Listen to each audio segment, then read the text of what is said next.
Selamat siang, salam sejahtera untuk kita semua. Perkenalkan, nama saya Yasinta Maria Fono, SPD MPD. Saya merupakan salah satu dosen tetap Sekolah Tinggi Keguruan dan Ilmu Pendidikan Citra Bakti, program studi PG PAUD.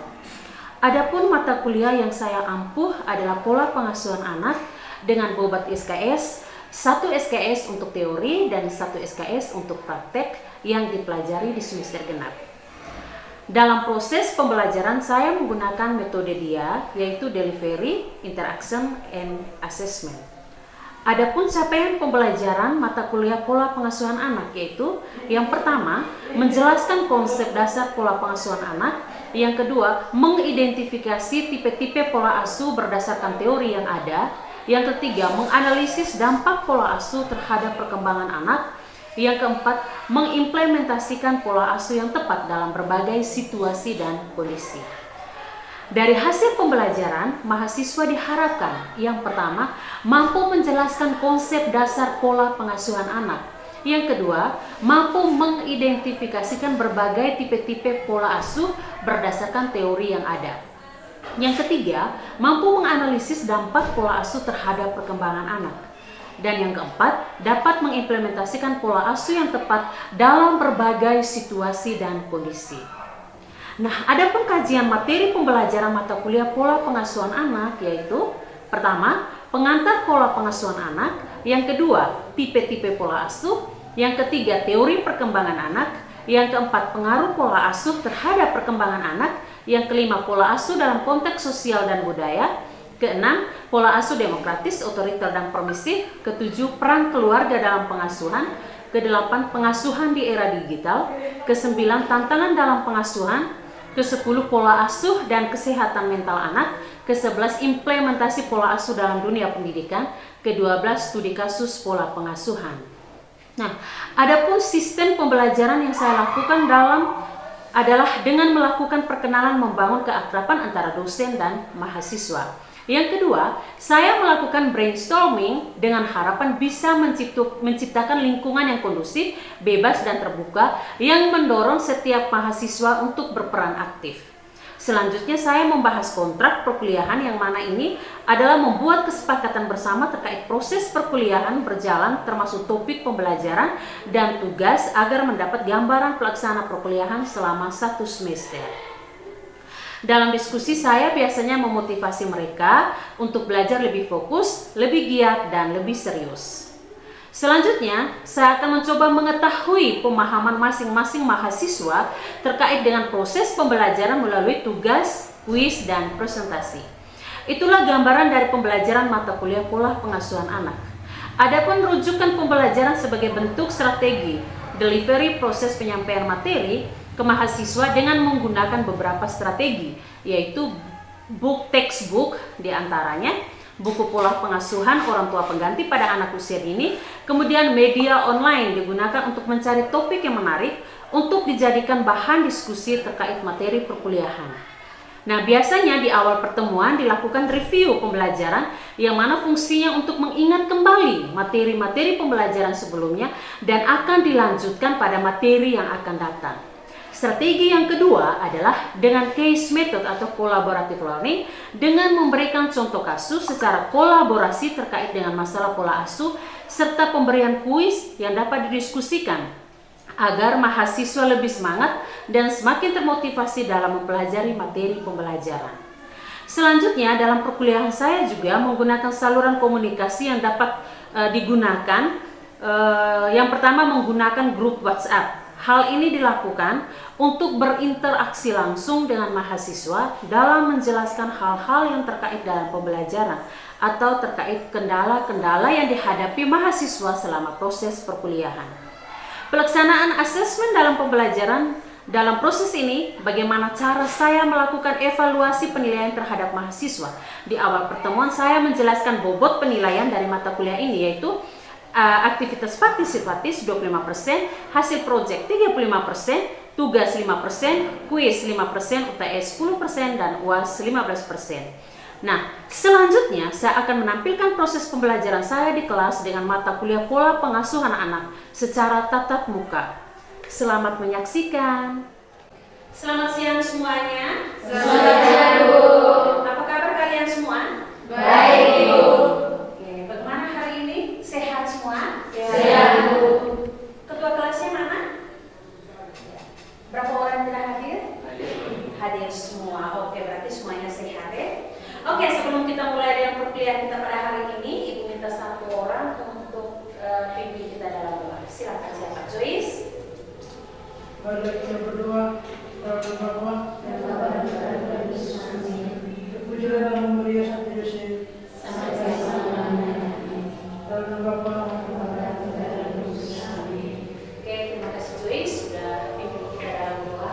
Oke, sebelum kita memasuki pertemuan kita yang kedua, Ibu ingin bertanya, apakah sudah melihat atau menonton video yang Ibu share di dalam grup? Sudah. Oke. Apa yang kalian lihat atau apa yang kalian pahami berkaitan dengan video yang Ibu kirim di grup? Silakan, siapa yang mau menjelaskan? Oke, Joyce. Oke baik Ibu, dari video yang tadi saya nonton, bagaimana cara orang tua mendidik anaknya, dari cara membesarkan anaknya, dan cara menyekolahkan anaknya sehingga anaknya menjadi lebih baik.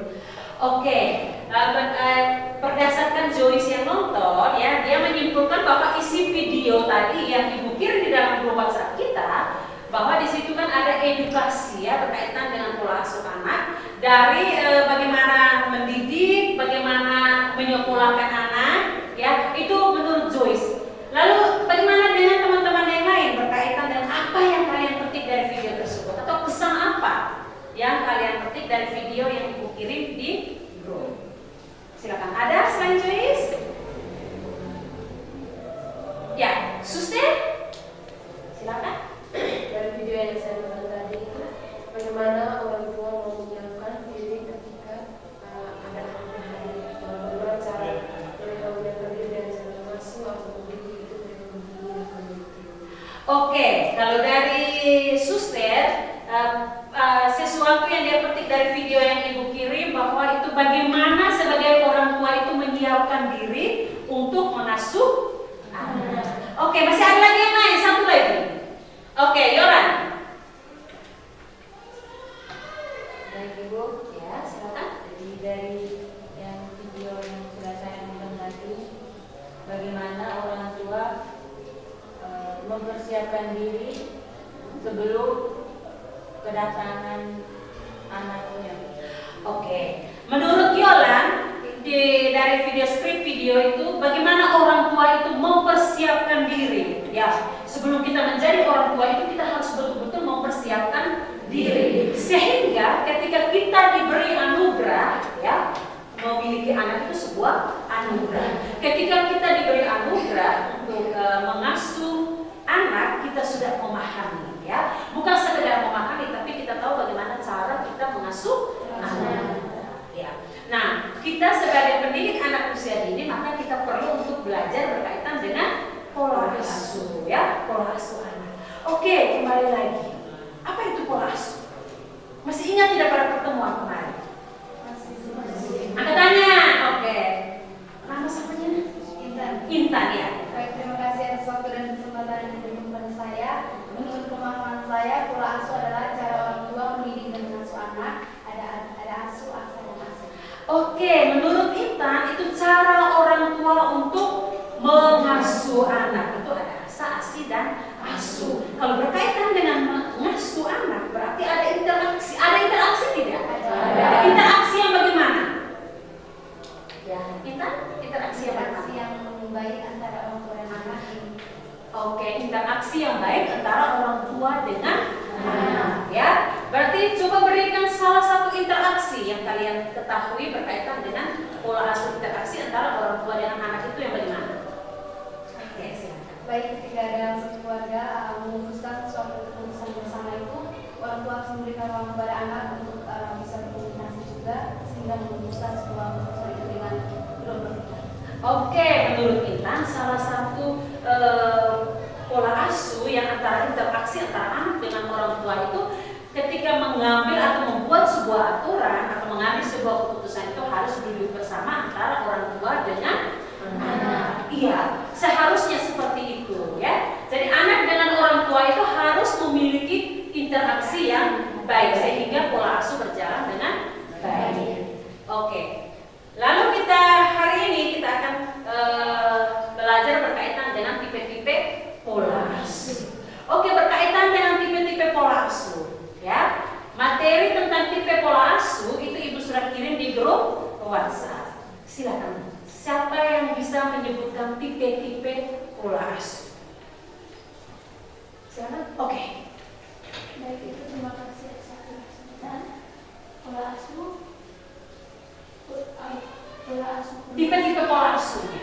Pola asuh otoriter, pola asuh autoritatif, dan pola asuh permisif. Oke, ada berapa pola asuh? 3. Ada 4 pola asuh. Ada permisif, ada otoriter, ada otoritatif dan pola pengasuhan yang mengabaikan atau tidak terlibat. Ya. Siapa yang ketahui berkaitan dengan pola asuh otoriter? Oke, Pian. Pola asuh otoriter adalah pola asuh di mana anak tidak diberikan kebebasan sama sekali. Dalam berinteraksi, anak selalu diberikan aturan yang begitu ketat sehingga anak sangat kurang dalam berinteraksi.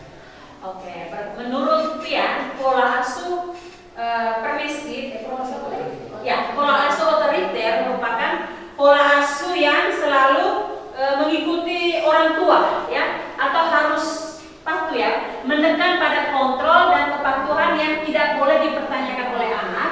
Orang tua berusaha membuat anaknya melakukan rangkaian standar yang sudah dibuat dan menghukum mereka semena-mena dengan paksa jika anak melanggar. Ya, ini cocoknya itu pola asuh yang ada di daerah Bejawa. Tahu tidak siapa yang dari Bejawa? Ada? Ya, itu yang pola asuh yang betul-betul mengikuti kemauan orang tua. Betul tidak yang dari Emirates? Ya. Tapi berkaitan dengan pola asuh ini tidak selamanya melahirkan karakter anak yang buruk. Ya, jadi setiap tipe pola asuh itu ada baik dan ada buruk. Ya. Betul tidak? Betul. Oke, itu berkaitan dengan pola asuh otoriter. Lalu kita ke pola asuh otoriter juga ini berkaitan dengan penerapan prinsip kontrol tingkat tinggi, namun sangat sedikit menerapkan prinsip responsif. Artinya ini hanya semena-mena dari orang tua. Jadi anak itu tidak punya hak untuk memberi respon terkait dengan ini. Ya, jika punya aturan harus sekian, anak jam sekian harus ke rumah, anak tidak boleh bermain, anak harus patuh kepada orang tua, anak harus disiplin, anak harus itu membuat ruang gerak anak itu tidak ada. Ya, jadi anak tidak punya kebebasan. Ya. Oke, itu berkaitan. Lalu orang tua berusaha membentuk, mengendalikan dan mengevaluasi perilaku dan sikap anak sesuai dengan standar perilaku yang ditetapkan. Nah, standar perilaku yang ditetapkan oleh siapa? Oleh orang tua.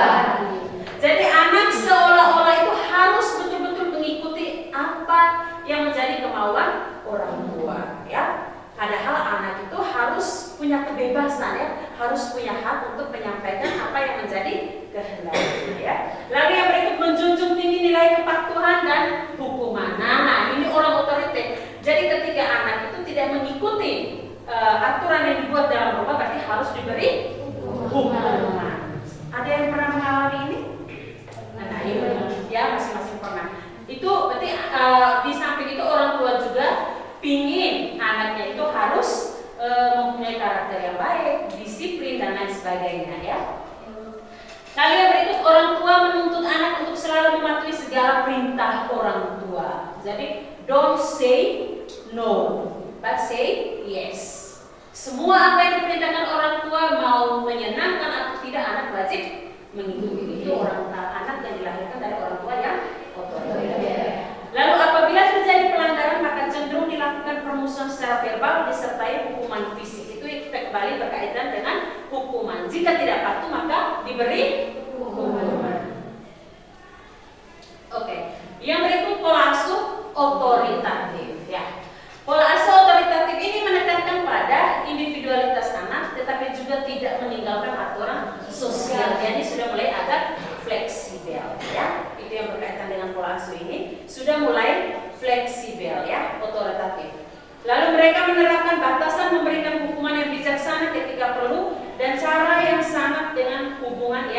mendukung. Jadi ketika anak yang melakukan kesalahan atau kekeliruan, orang tua tidak serta-merta mendukung, tapi orang tua memanggil anak tersebut untuk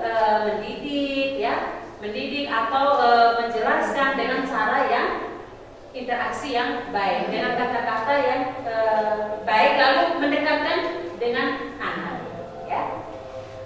Lalu anak prasekolah dan orang tua otoritatif cenderung menjadi mandiri, mengandalkan diri sendiri, memilih kontrol diri, asertif dan eksploratif, ya. Cenderung anak yang dari pola asuh yang berasal dari gaya pola asuh otoritatif itu anak yang mandiri, ya. Mandiri karena dia bisa mengambil keputusan sendiri, dia bisa melakukan sendiri, dia akan berusaha sendiri. Kalau tadi berbeda dengan otoriter, kalau otoriter itu ketika anak buat sesuatu selalu ditegur oleh orang tua. Jadi anaknya merasa, saya takut ditegur, ya. Itu anak merasa takut. Membuat segala sesuatu itu ada rasa takut.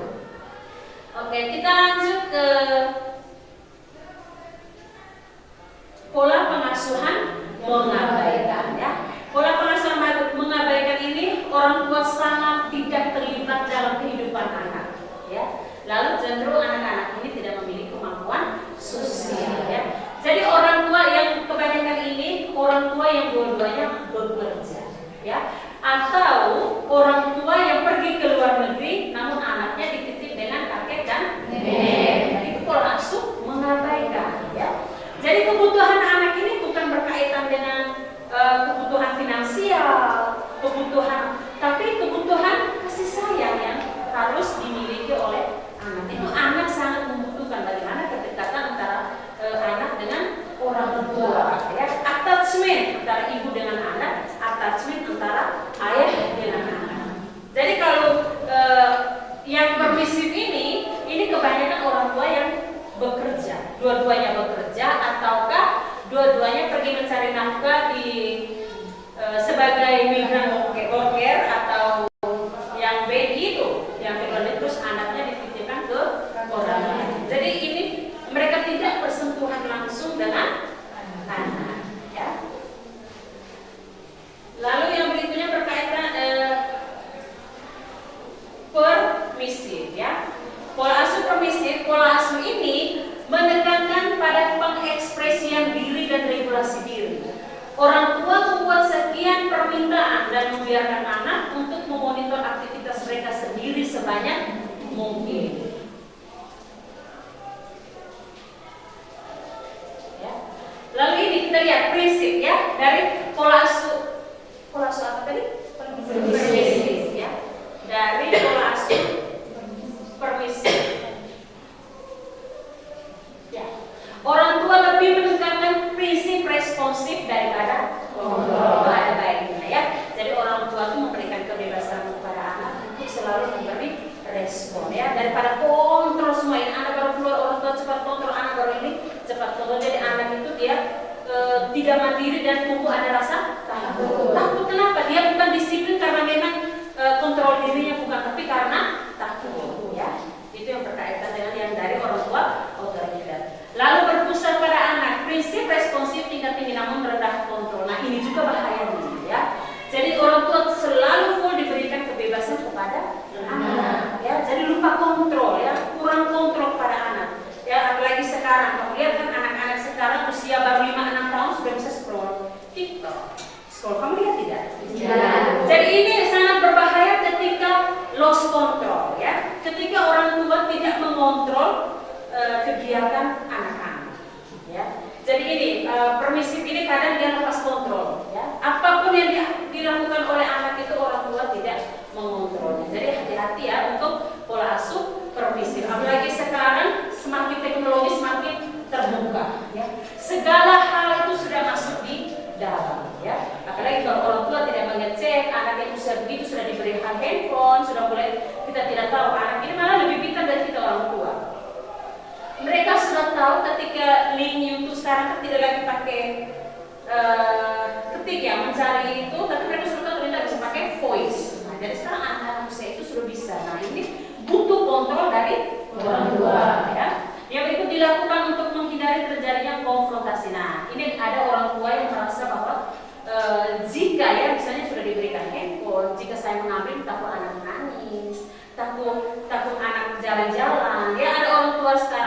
baik memberikan handphone kepada anak daripada anak bermain di luar. Ini yang harus hati-hati ya. Lalu berikut orang tua menerima apapun yang dilakukan anak. Semua perilaku tidak keinginan anak selalu diterima orang tua adanya. Nah, tidak bisa ya. Untuk permisif ya, ini semua hal itu tergantung dari anak. Ya, ini lawan dari otoriter tadi. Nah, untuk hal ini supaya tidak terjadi semua perilaku dan tindakan harus diterima oleh orang tua, maka orang tua harus mengawasi ya. Tidak semua keinginan anak itu kita penuhi ya, tapi ada batasnya. Hal mana yang harus kita penuhi, hal mana yang harus say no ya, tidak boleh kita penuhi. Lalu yang berikut, tidak ada usaha yang dilakukan orang tua untuk memberikan teladan bagi anak. Ya, jadi orang tua ya lepaslah, biar begitu saja. Anak ya seperti itu, orang tua jalan sendiri, anak jalan sendiri. Ya. Jadi harus diingat bahwa kebutuhan anak itu bukan sekedar kebutuhan finansial, ya, tapi kebutuhan kasih sayang. Kelekatan antara ayah dan ibu itu menjadi utama dalam proses pertumbuhan dan perkembangan anak, ya. Lalu yang berikut, orang tua tidak merasa sebagai agen aktif yang bertanggung jawab dalam membentuk untuk mengubah perilaku anak untuk masa depan, ya. Jadi kita sebagai orang tua itu punya tanggung jawab yang besar, ya. Tanggung jawab bukan hanya memenuhi kebutuhan finansial, tapi tanggung jawab bagaimana tumbuh kembang anak kita, ya. Anak itu harus bertumbuh semaksimal mungkin. Anak itu harus 6 aspek perkembangannya harus berkembang sesuai dengan usia, ya. Itu yang harus kita sebagai guru PAUD harus betul-betul pahami berkaitan dengan pola asuh, ya. Ada berapa tadi? Ada 4 tipe pola asuh. Nah, menjadi pertanyaan sekarang, manakah pola pengasuhan yang paling efektif? Ya, pola pengasuhan yang paling efektif di antara 4 tadi. Mana yang paling efektif? Ada tidak? Silakan. Menurut saya dari keempat pola asuh itu tidak ada yang paling efektif karena setiap pola asuh pasti memiliki kekurangan dan juga kelebihannya masing-masing. Oke, menurut Pian dari keempat tipe pola asuh itu tidak ada yang paling efektif, ya, karena keempat itu memiliki kelebihan dan kekurangan, ya. Misalnya otoriter, dia memiliki kelebihan dan kekurangan. Permisif juga. Dan kalau mengabaikan itu memang tidak efektif. Kenapa? Karena tidak ada kelekatan antara orang tua dan anak. Ya. Tapi untuk otoritatif, ya, untuk pengasuhan otoritatif ini cenderung merupakan gaya yang paling efektif. Karena orang tua yang otoritatif menerapkan keseimbangan, ya. Keseimbangan tadi antara kontrol kepada anak dan kendali orang tua. Ya, itu ada keseimbangan. Jadi tidak menonjol hanya orang tua, tidak menonjol hanya ke anak. Jadi orang tua ini bekerja sama antara kemauan anak dan juga dengan kendali dari orang tua. Oke, lalu orang tua otoritatif juga lebih cenderung melibatkan anak dalam kegiatan memberi menerima secara verbal, ya. Jadi orang tua itu selalu berupaya, ya, harus selalu berupaya menjelaskan kepada anak, selalu mendekatkan diri dengan anak, selalu memberikan waktu dengan anak, ya. Meskipun kita pulang kerja capek-capek, tapi harus punya waktu dengan anak, ya. Lalu yang berikut, kehangatan dan keterlibatan. Nah, ini kehangatan dan keterlibatan orang tua, ya.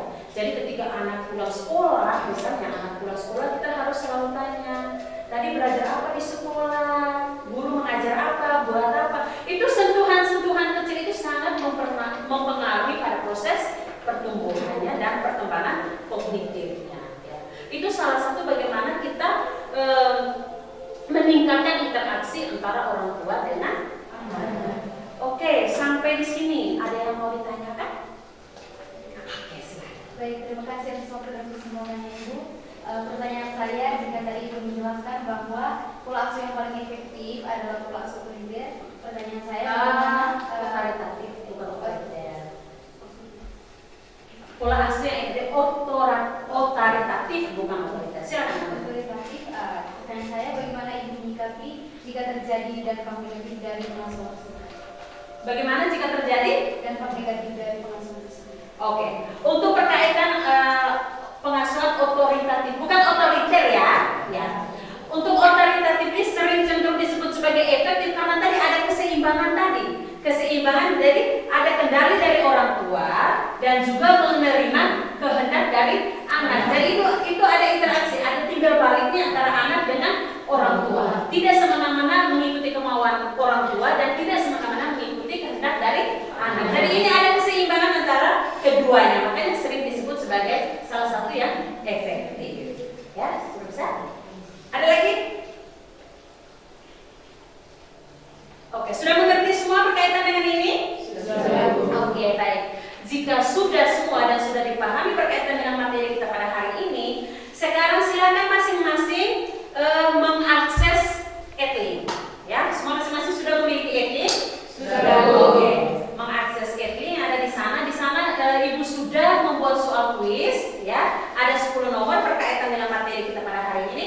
Silakan kalian mengerjakan soal kuisnya, ya. Silakan mengerjakan soal kuis. Nah, pada saat kalian mengerjakan soal kuis, bobotnya akan muncul secara otomatis, ya.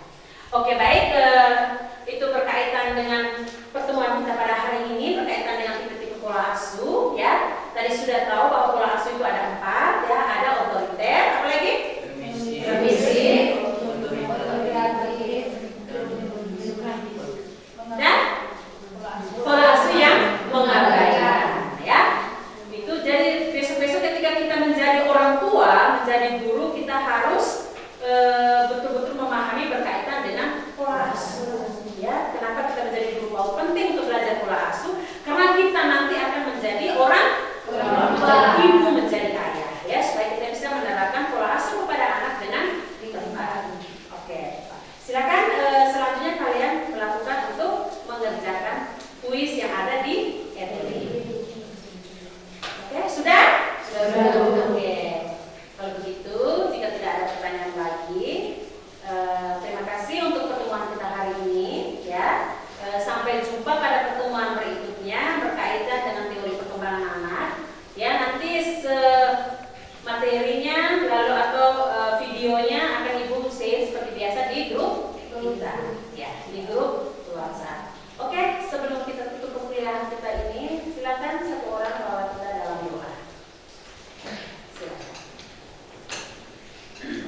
Marilah kita berdoa dalam nama Bapa Dalam nama Bapa dan Putra dan Roh Kudus. Tuhan Yesus, terima kasih karena kami telah memiliki pembelajaran hari ini. Dalam kami pulang, digunakan dalam perjalanan pulang. Semoga Tuhan kami dengan selamat. Dan kita puji yang selalu masa. Amin.